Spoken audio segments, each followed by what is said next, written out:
So hello guys, আসসালামু আলাইকুম। তো সবাই কেমন আছেন? আমিও ভালো আছি। তো আমার ব্লগ দেখার জন্য সবাইকে আমি রিকোয়েস্ট করছি, তো ব্লগটি দেখতে থাকুন।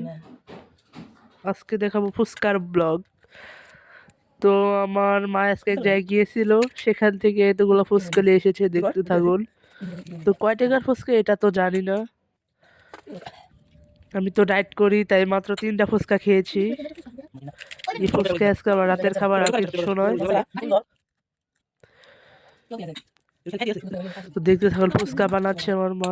ফুচকা বানাতে বানাতে একটা কথা বলি, সবাই আমাকে সাপোর্ট করুন বেশি বেশি করে, আপনাদের যেন আরো ভিডিও দিতে পারে আমি অনেক। তো দেখুন, ভাই বোন আমার তারা কত খায় দেখবেন খালি।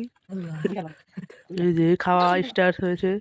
বানাতে অনেক সময় লাগে কিন্তু খাইতে এক পরে শেষ হয়ে যায়। দেখতে দেখতে এক প্লেট ফুচকা এক পরে শেষ হয়ে যাবে। সবাই খালি খাচ্ছে তো খাচ্ছে। আমাদের 3টা ফুচকা খেয়েছি।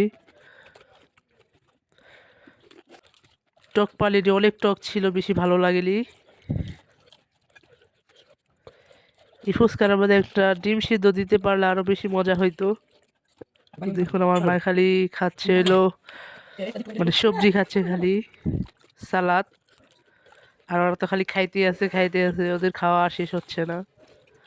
দেখুন এক ফোরে শেষ, নিমিষের মধ্যে শেষ হয়ে গেল খাবার। তো আমি একটা গ্যাস্ট্রিকের ওষুধ খেলাম 3টা ফুচকা খেয়ে, যদি গ্যাস না হয়। দেখুন কত সুন্দর হয়েছে ফুচকাগুলো সাজানো।